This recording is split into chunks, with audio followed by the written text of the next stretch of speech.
Hello everyone, and welcome to another Dante's Hearthstone video. Today we're going to be looking at some of the cards that have come out for Whispers of the Old Gods. First up, we are going to start with the Polluted Hoarder, which is a 4/2, which allows you to draw a card. And we're going to take a look at the original card before it was corrupted. And it was originally a 2 mana 2/1, and now it is a 4 mana 4/2. You still get the card draw. It's got a little bit more attack and 1 more health. The other card that we could compare it to would be the Piloted Shredder. It's a 4 mana 4/3. It's got 1 more health. But instead of getting the 2-cost minion when the Piloted Shredder dies, when the Polluted Hoarder dies, you get a card draw. So it's still a good 4-cost minion that you can put on the field to trade with, and you would still get, instead of getting a minion out of it, you would get a card draw. The next card that we are going to look at is going to be the, let's see here. The next card we're going to look at is going to be the Corrupted Healbot. The Corrupted Healbot is a 5 mana 6/6. When it dies, it restores 8 health to the enemy hero. The original copy, the Antique Healbot, its battle cry was it restored 8 health to your hero, and it was a 3/3 for 5 mana. With this one being a 5 mana 6/6 and it restoring 8 health to your enemy hero, it can work really well with a Arcanine Soul Priest combo. You can put your Arcanine out, and when this dies, instead of it restoring 8 health to your enemy hero, it's going to do 8 damage. So a lot of people are going to have fun with trying to get that Arcanine Soul Priest combo to work with this Corrupted Healbot card. The next card we are going to look at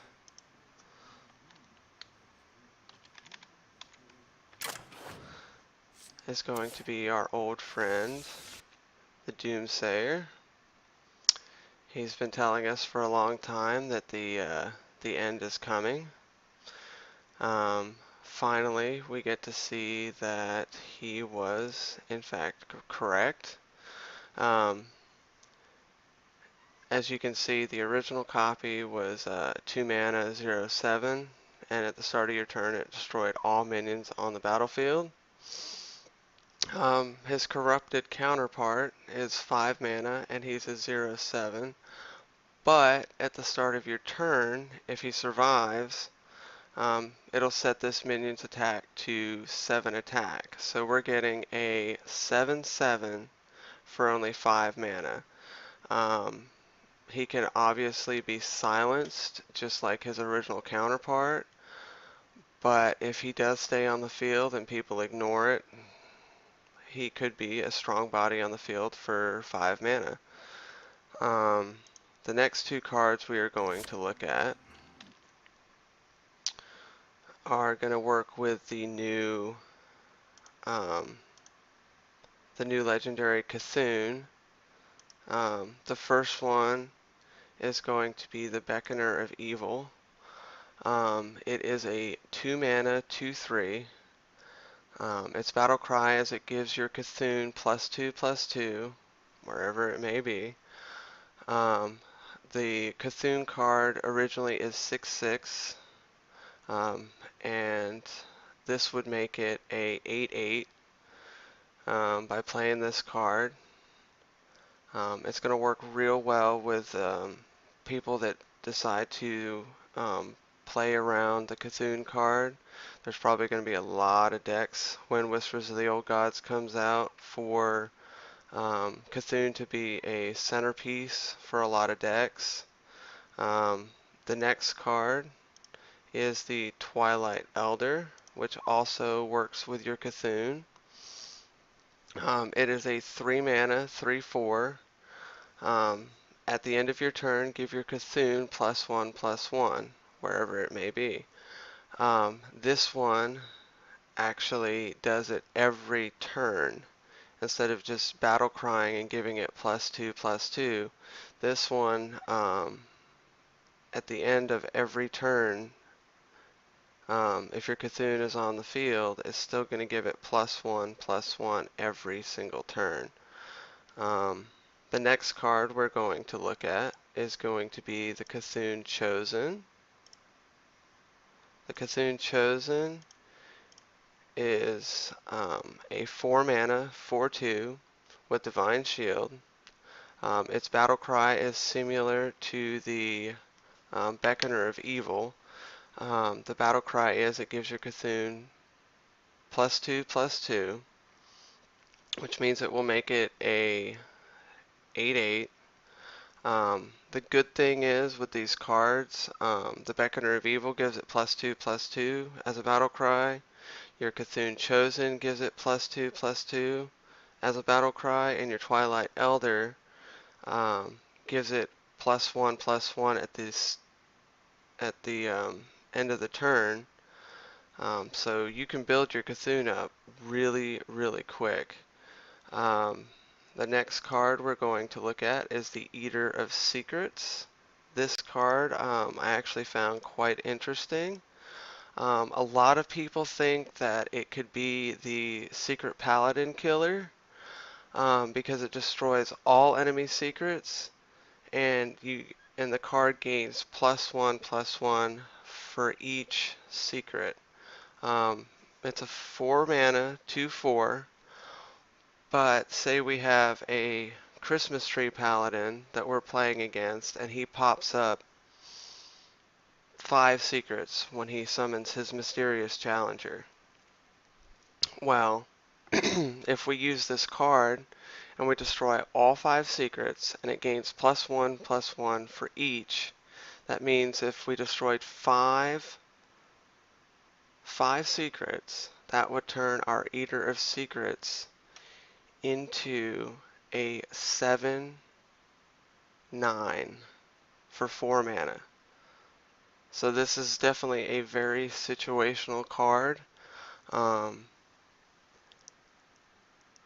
It could be a game turner as far as a lot of Secret Paladins that are out there.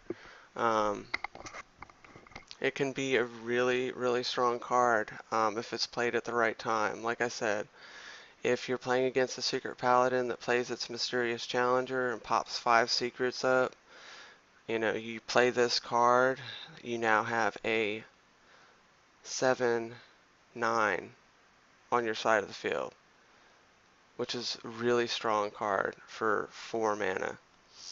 The next card that we're going to look at is going to be the Faceless Shambler, which when I saw the card, I was like, it looks a lot like, let's see here.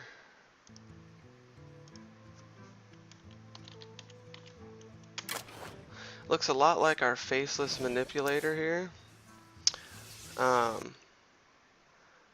It is a 4 mana, 1/1 to start with. It has Taunt, and its battle cry is it copies a friendly minion's attack and health. our original counterpart here, which is what I'm comparing it to because it has a similar effect. Our Faceless Manipulator was a 5 mana cost card. It was a 3/3, and it copies a minion and becomes a copy of it. With the Faceless Manipulator, we could copy an opponent's card, um, and have it on our side of the battlefield. But with the Faceless Shambler, if you have a strong card on your side of the field and you need, another taunt, you need another stronger minion to synergize with other cards, this is going to be a really good card to play against heavy aggro decks. Like if you're playing an aggro deck and you need, more um, more presence on the field, if you copy one of your minions, it copies over the health and the attack of that minion. So for 4 mana, you get a taunt, and you can copy a card that doesn't have taunt. Say, just for fun, we want to copy,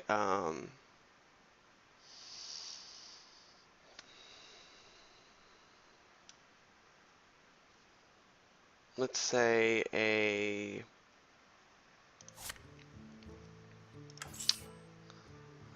cheap 1-cost minion here. We're gonna copy,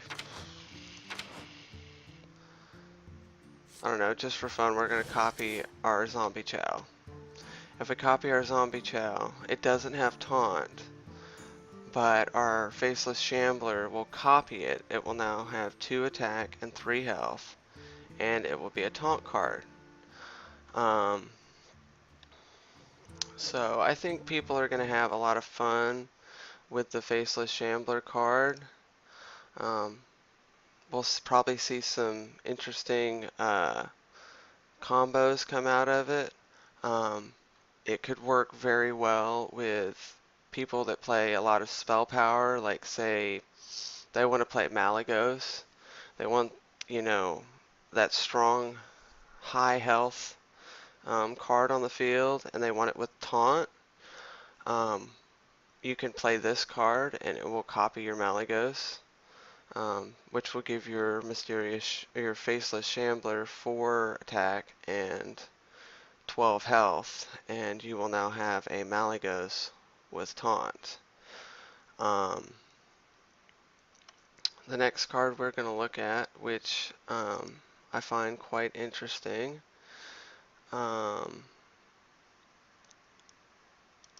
is the Infested Tauren. The Infested Tauren card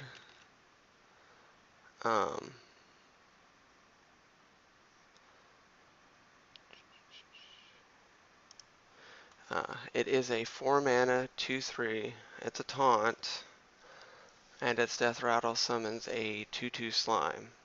So basically, this is a 4 mana 4/5 with taunt. The one thing that I don't like is our Sludge Belcher that we have.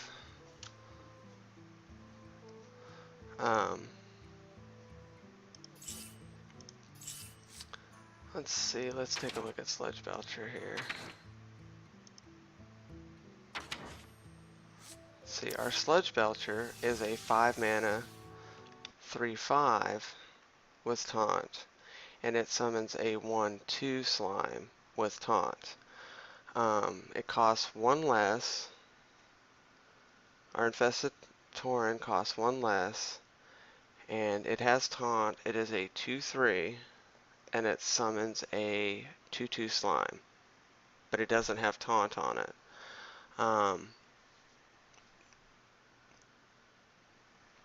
This one can work early on to have a taunt on the field. um, to where you have a taunt there, and if they kill it, you do get you get a 2/2 minion out of it. But with Sludge Belcher, it being a taunt, you get a 1/2 slime with taunt, so they're still having to deal with that second taunt. This card is, it's an okay card. It's in the fact that it does have taunt and you do get an extra minion out of it, but I'm not sure if we'll see a lot of play out of it. We may see a lot of play out of it, we may not. It depends on what other cards happen to come out with this upcoming expansion. The next card we're going to look at is the Spawn of Enzoth, which is a cute little card. The concept art they had for it is super cute, for those people that like cute cards. It's a 3 mana 2/2, and its Death Rattle gives your minions +1/+1. So the card that I'm going to compare this to is going to be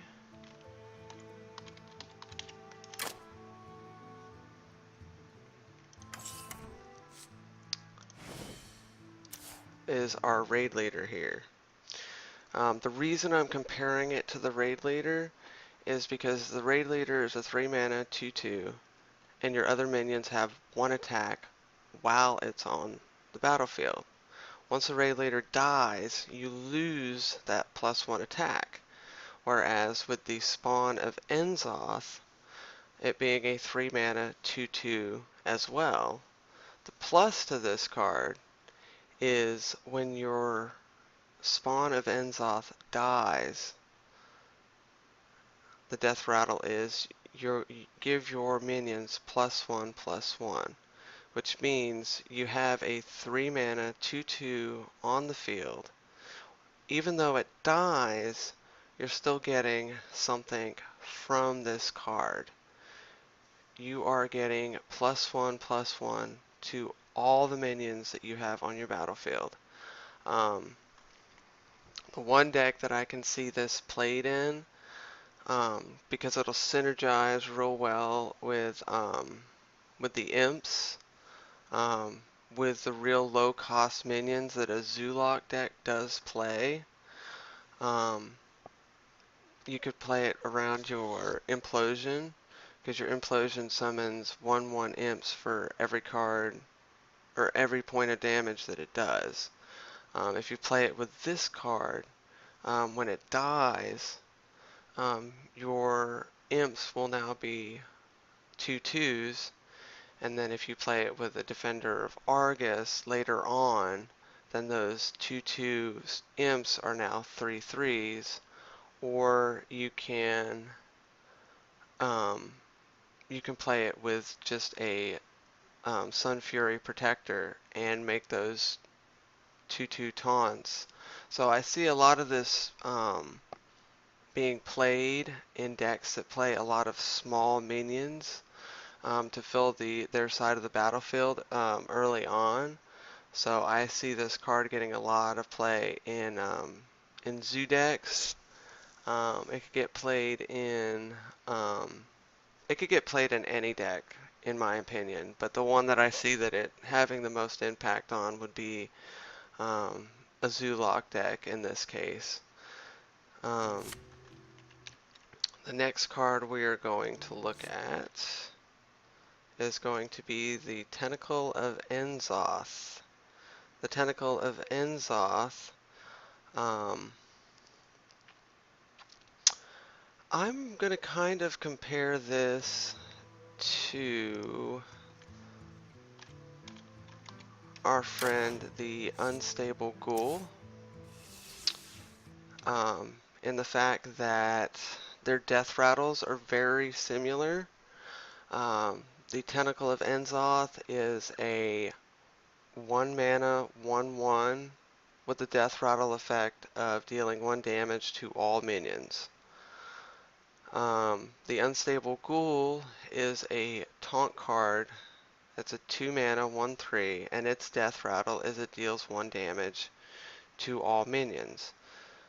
So this is a 1 mana, 1/1 that deals 1 damage to all minions when it dies. And our Unstable Ghoul is a 2 mana, 1/3 with taunt, and its death rattle is deal 1 damage to all minions. So the Tentacle of Enzoth is really similar to this card,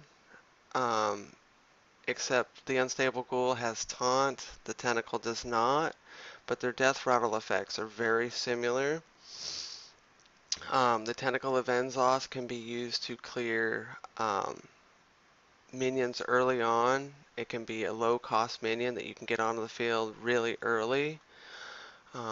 It can be a card that would kill a Loot Hoarder, Leopard Gnome, Web Spinners, any of those really cheap one cost minions. This is a cheap one cost minion as well with low health, but it's got that death rattle effect of dealing 1 damage to all minions on the field. So you'd be able to clear your board early on, and the only downside is it does it to all minions. That includes your side of the field, just like with the death rattle for the Unstable Ghoul. So it's going to do it to both sides of the field. So if you're going to play this card, make sure that your cards are going to be able to survive that 1 point of damage. Um, let's see. Our next card is going to be the Ancient Shieldbearer. It is a 7 mana, 6/6. Its battle cry is your Cthulhu. If your Cthulhu has at least 10 attack, you gain 10 armor. This is where I was saying earlier, where your Cthulhu Chosen's battle cry is it gives your Cthulhu +2/+2, which makes it an 8/8. Then you play your Beckoner of Evil, which its battle cry also gives your Cthulhu +2/+2. Which now makes it a 10/10. So you could play this card, and since your Cthulhu has 10 attack, when you play this card, you'll gain 10 armor just playing this card. It is a 7 mana 6/6. It is a very high cost late game card. But if you're able to play your Cthulhu Chosen and your Beckoner of Evil early on in the game, and you still have your Cthulhu on the field late game, this can actually help you late game with your Cthulhu having 10 attack. You're able to get 10 armor from it, and you also have a 6/6 body on the field. This I can see played in a lot of control warrior decks because they are already focused on building up that armor and making the games last a longer amount of time.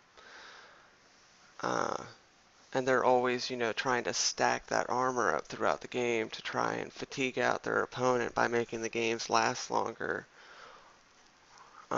So I can see this played in Control Warrior. They'll probably play that Cthulhu, and then they'll play the Beckoner of Evil, the Cthulhu Chosen, get that Cthulhu to a 10/10, and the next turn they'll play this card, and they'll get that 10 armor from that card. The next card I found really interesting. It's also a warrior neutral card. Well, it's a rare card. But what we're going to look at now is we're going to look at Enzoth's First Mate. It is a 1 mana, 1/1. Its battle cry is you get a 1/3 Rusty Hook. I see this being played with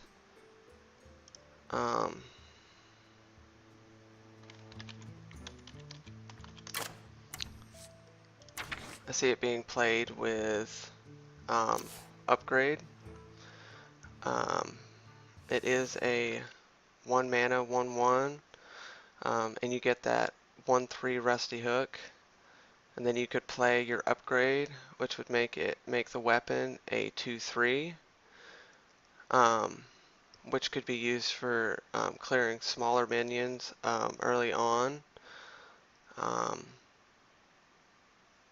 Because you don't see upgrade played very often with warriors. So I think it would synergize really well with the 1/3 Rusty Hook. It would make it a 2/4 Rusty Hook.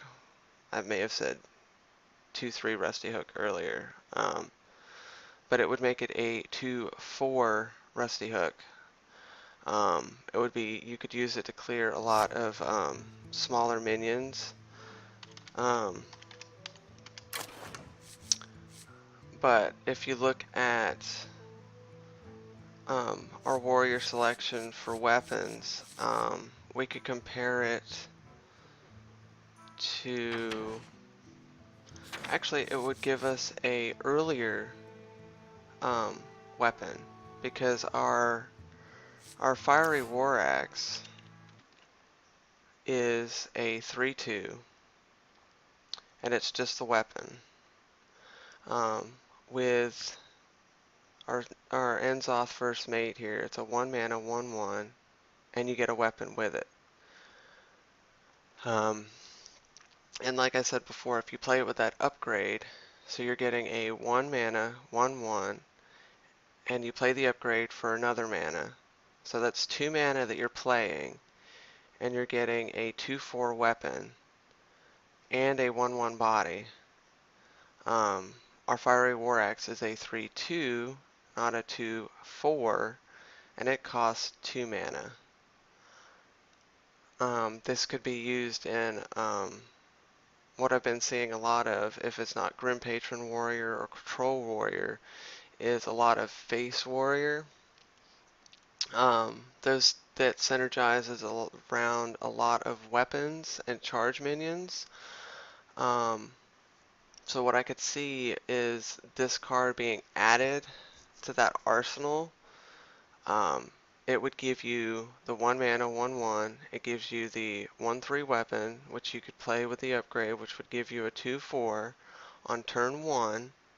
On turn 2, you would play your Fiery War Axe, which is a 3/2, unless you wanted to hang on to the Rusty Hook until you've used all its durability to clear minions off of the field. And the next couple turns you could be used to build up armor while you're still hanging on to the weapon. Then you would play your Fiery War Axe, which is 3/2.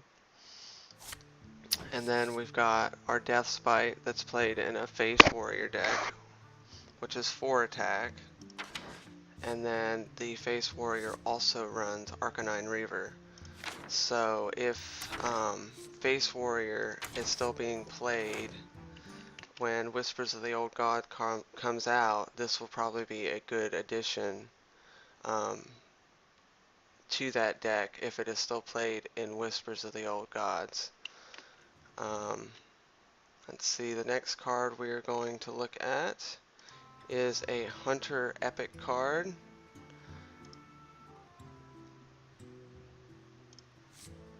And it is called the Giant Sandworm. I have seen a lot of mixed reviews on this card. It is an 8 mana, 8/8. Whenever this minion kills another minion, it may attack again. Warriors, I've seen Face Warriors, they play a lot of small minions and charge cards. Unleash the Hounds. they play a lot of smaller cards to overwhelm their opponent. Um, Mid-range is at somewhere in between. Um, and I really have not seen many aggro hunters.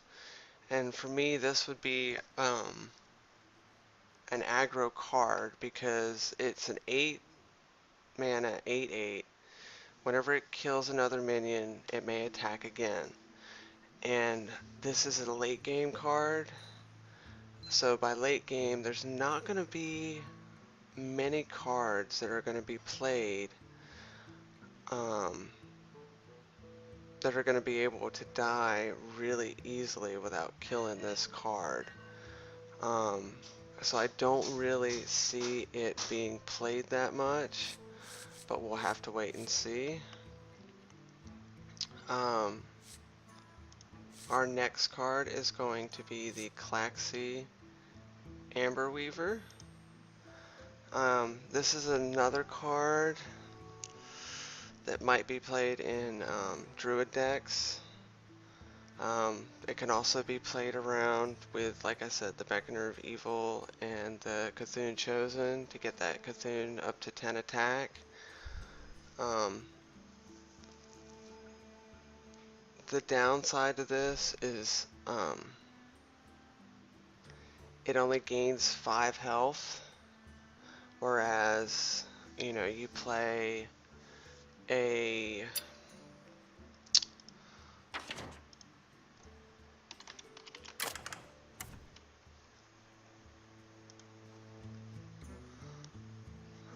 let's see here.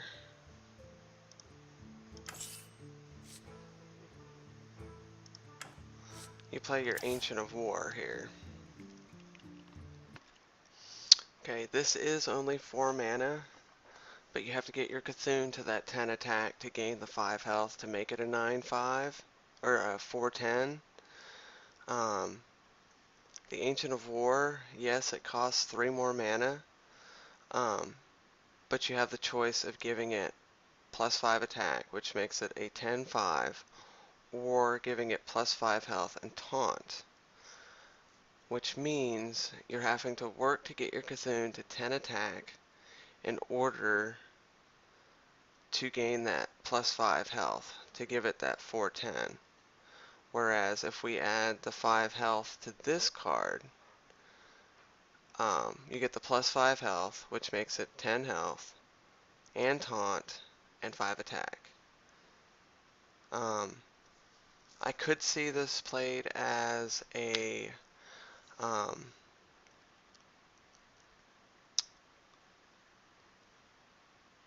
card that could be stacked with maybe Mark of the Wild,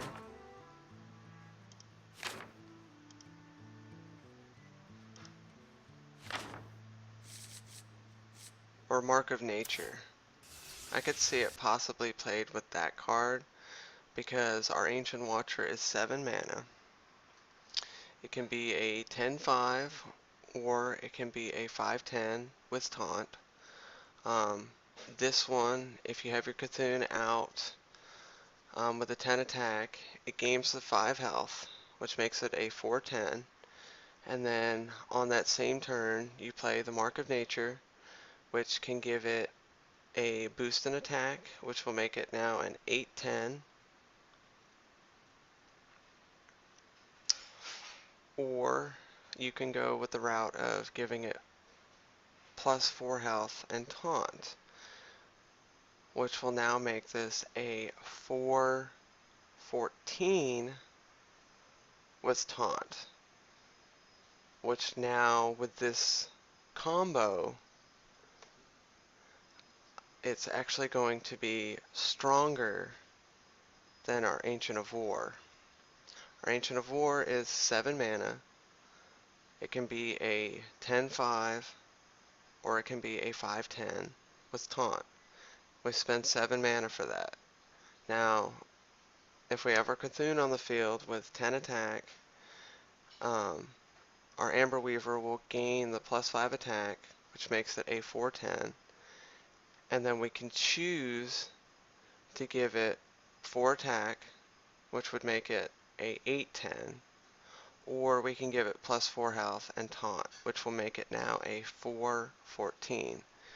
Not that I'm ever going to probably see this played this way, but it's an idea of making this card seem like we could give it a lot for the same cost we would pay for our Ancient of War. We may see a combo like that played, we may not. We'll just have to wait and see until the other cards come out. The last card we're going to look at is going to be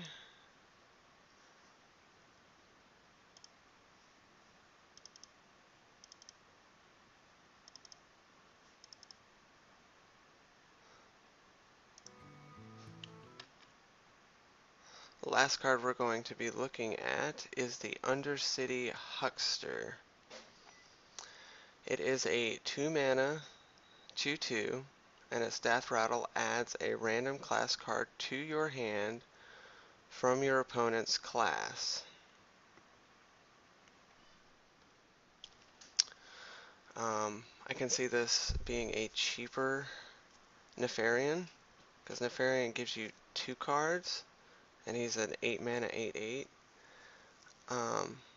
And this is a 2 mana 2/2, and it gives you a random class card. So it'd be good, real good card for rogues. And that is going to finish up part 1 of our look at some of the minion cards that are going to be coming in Whispers of the Old Gods. And we'll see you guys next time.